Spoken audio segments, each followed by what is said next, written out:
એ ભગવાન સ્વામિનારાયણ રાજકોટની અંદર પધાર્યા તે બોરડી નીચે સભા હતી અને આજે બોરડી પણ મોજૂદ છે વાલા ભક્તજનો.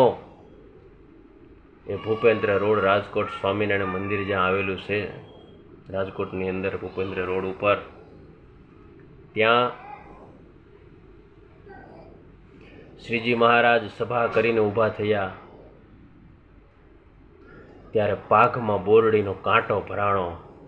ત્યારે સદગુરુ ગોપાળાનંદ સ્વામીના મુખમાંથી શબ્દો નીકળી ગયા વાલા ભક્તજનો કે હે બોરડી, અનંત કોટી બ્રહ્માંડના અધિપતિ તારી નીચે આવીને બેઠીને સભા કરી હોય અને સદાથી તારો સ્વભાવ ન છોડ્યો.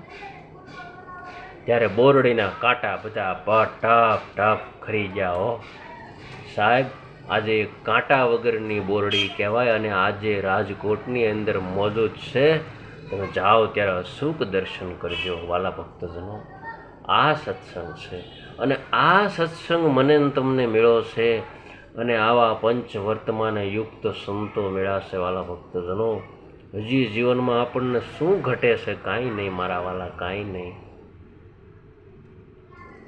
સંતો રાત્રિ દાડો આપણા માટે કથા, વાર્તા, કીર્તન, સત્સંગ હે. સવારે એમના જીવનમાં 4 વાગ્યાથી શરૂ થઈ જતી રાત્રિના 12:30 સુધીનો આ સંતોએ નિયમ જાળવી રાખ્યો છે આજ વર્ષોથી. ભલા ભક્તજનો, કોના માટે? શું એમને દૈહિક સુખ સારું નહીં લાગતું હોય? શું એમને નિંદર નહીં આવતી હોય?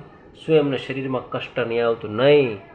એકમાત્ર કે આ બધા ભક્તોને ભગવાનના ધામ સુધી પહોંચાડી દેવાય. એ તાન સાથે સંતો મથી રહ્યા છે, એ તાન સાથે સંતો મથી રહ્યા છે, લડી રહ્યા છે વાલા ભક્તજનો.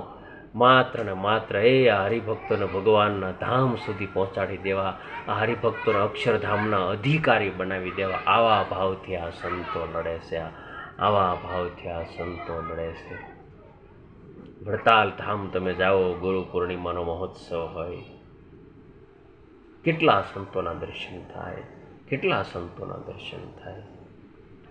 દેશ દેશના હરિભક્તો આવે વાલા ભક્તજનો.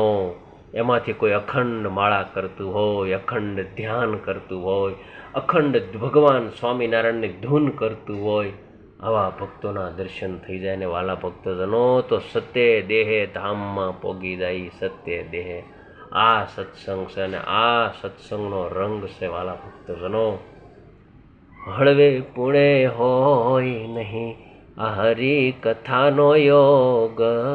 હળવે પુણે ક્યારેય ન હોય આ હરિકથાનો યોગ વાલા ભક્તજનો. બહુ જન્મના પુણ્ય થાય ને ત્યારે આ બધું પ્રાપ્ત થતું હોય છે.